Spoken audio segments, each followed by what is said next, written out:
Thanks for tuning in to leftcoastnews.net. News and information from the wacky, sometimes communist, liberal west coast of the United States.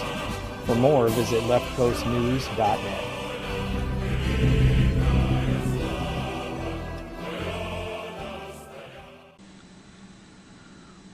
Welcome back to Left Coast News, where we report from behind the wacky, liberal, sometimes borderline communist lines of the west coast of the United States. And today, buckle up. Because Washington State yet again has decided that your safety, your tax dollars, and your values are negotiable. And they're negotiating them away. Today we're breaking down 3 stories that all tie into a single theme: the complete collapse of accountability in Washington State, a system that protects institutions, not citizens, and a political class that refuses to admit it's failing. Let's get into it. Washington gave nearly 700 commercial truck drivers licenses to people who weren't legally allowed to have them. You heard that right. For 7 years, not 7 days, not 7 months, Washington State issued 685 commercial driver's licenses to people who never qualified for them.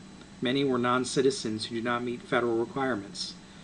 We're talking about licenses to operate a 40-ton semi-truck and school buses, and King County Metro buses, and other Metro buses throughout the state. The biggest machines on the road. This scandal didn't come to light because Washington suddenly discovered standards. It came out because a driver, Harjinder Singh, who never should have received a CDL, allegedly made an illegal U-turn in Florida and killed 3 innocent Americans. This wasn't just a clerical error. This wasn't, oops, someone misfiled a form.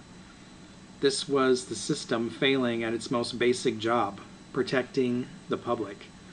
This is because Washington has activists in every government agency who feel like they know better, and they're going to do this or that for whatever classification of people is at their buzzword for the week. Federal Transportation Secretary Sean Duffy called it a blatant breakdown in responsibility, and he's right. Washington didn't just break protocol, Washington broke federal law repeatedly for 7 straight years. And now the feds are threatening to withhold highway funding. Let's be crystal clear. This is what happens when ideology replaces competence, which there is very little of in the state agencies in Washington. Washington's bureaucracy has spent years obsessed with equity audits, DEI workshops, sanctuary state virtue signaling, and restorative everything, but apparently nobody had time to verify whether someone is eligible to drive a semi-truck. Because why follow federal law when you can follow political fashion? This state bends over backwards to accommodate non-citizens, but when it comes to protecting citizens, taxpayers, families, the people funding this entire circus, it utterly collapses. 7 years, nearly 700 illegal CDLs, hundreds of thousands of miles driven, countless lives put at risk. Washington didn't discover an error, Washington got caught. And this is exactly what you get when your leaders treat border laws, immigration laws, and public safety laws as optional. And this couldn't come at a better time for this accident that just happened in the Auburn area, where an illegal alien truck driver, who of course the media doesn't talk about that, ran over another car. Ran over a car, killed the occupant. The guy didn't even try to slow down or stop, according to State Patrol. Killed the driver of the car. This guy's not supposed to have a CDL. And what happens when he's arrested and booked? The judge sets his bail at $100,000. So that means he had to pay a bail bondsman $10,000 to get out. And he's out. That's insane. This guy killed somebody, and some judge sets his bail for $100K. And do you think he's going to stick around? Do you think the family is going to get any justice? Does any court or judge in this state care about victims? Do politicians in this state care about victims? They do not. You repeatedly see this week after week, story after story. They care about criminals. They care about illegals.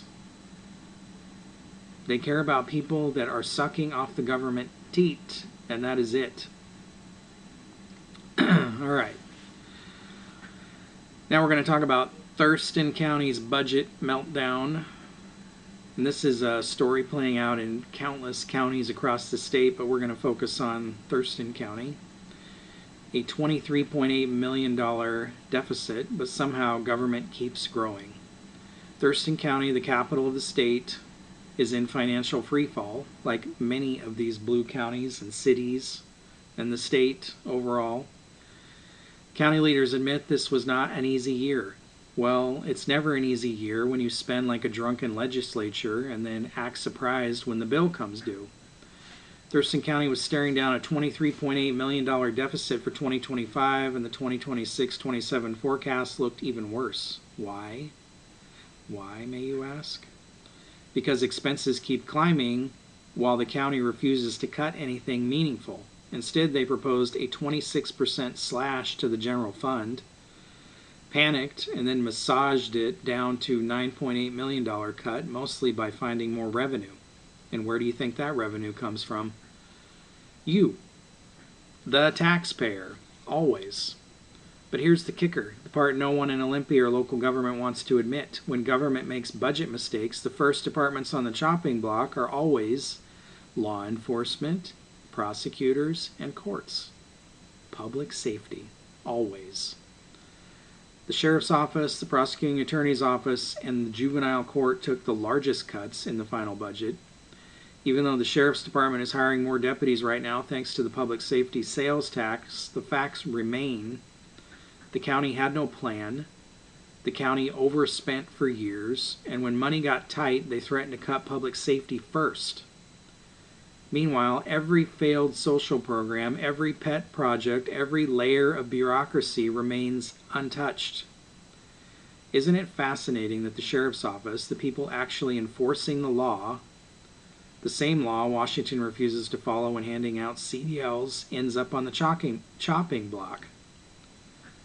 This is where the pattern emerges. The state allows unsafe drivers on the road, the county cuts law enforcement budgets, and the same political class pretends it's all a coincidence. Washington State doesn't have a funding problem. Washington State has a priorities problem. They prioritize ideology. They prioritize bureaucracy. They prioritize growing government and spending your tax money, your hard-earned tax money. But public safety, your safety, that gets whatever scraps are left. Now this last story, also from Thurston County, the capital, the seat of the state, this one blows my mind. This one is absolutely insane. Tumwater teacher is refusing a conservative student. A non-binary 5th grade teacher claims a conservative child, 5th grader. Can a 5th grader even be conservative or liberal? We're talking about this kid's parents, not the kid. But this non-binary, mentally ill 5th grade teacher claims a conservative child is a safety threat. I don't even know where to begin with this bullshit, right? This lady should be fired. She should not be a teacher. This is absolute insanity, but we're headed down this road.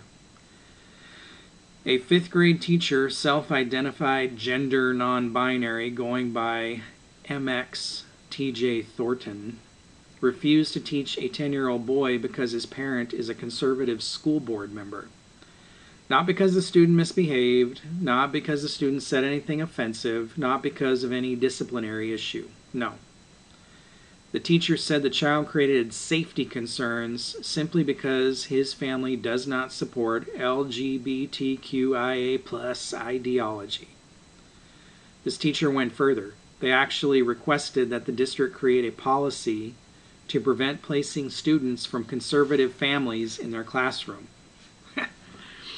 Let me repeat that in case you missed it. The teacher requested that the district create a policy to prevent placing students from conservative families in their classroom. Let's call this what it is. It's discrimination, open, blatant, political discrimination against a child, a 10-year-old kid, a child who has done nothing wrong. This is the same education establishment that claims schools must be inclusive, every student deserves a safe learning environment, identity should never affect opportunity, unless you're a conservative, unless your parents believe in traditional values, unless you don't worship at the altar of Washington State's sanctioned gender ideology. This story proves something huge. The culture war is not theoretical, it's not online, it's not just political, it's happening to real kids in real classrooms right now. A teacher in Washington State openly argued that conservative families pose a safety threat. Not criminals, not violent offenders, not the hundreds of people released early by failed prosecutors, but conservative families. And the most infuriating part, there will be no consequences because Washington's education system agrees with them. This is why parents are pulling their kids out. This is why homeschooling is exploding. This is why private schools have wait lists. Washington schools are no longer centers of learning. They are political indoctrination centers. And now, apparently, they're screening kids by ideology. 3 stories. 3 failures, 1 theme. Washington's leadership has abandoned accountability. They hand out illegal CDLs for 7 years. They mismanage public budgets and threaten public safety. And they allow teachers to blacklist conservative children. This isn't mismanagement anymore. This is intentional. This is the natural outcome of replacing competence with ideology, law with activism, and responsibility with excuses. Well, here's the good news. People are waking up, hopefully. Taxpayers are fed up, parents are stepping in, federal agencies are finally applying pressure. And here at Left Coast News, we're not going anywhere. We will continue exposing the stories that mainstream media buries, because this is still our state. This is still our country. And patriots don't surrender ground, we take it back. Thanks for tuning in. Be sure to check out leftcoastnews.net for updates, videos, thumbnails, and full reports. Stay sharp, stay free, stay American.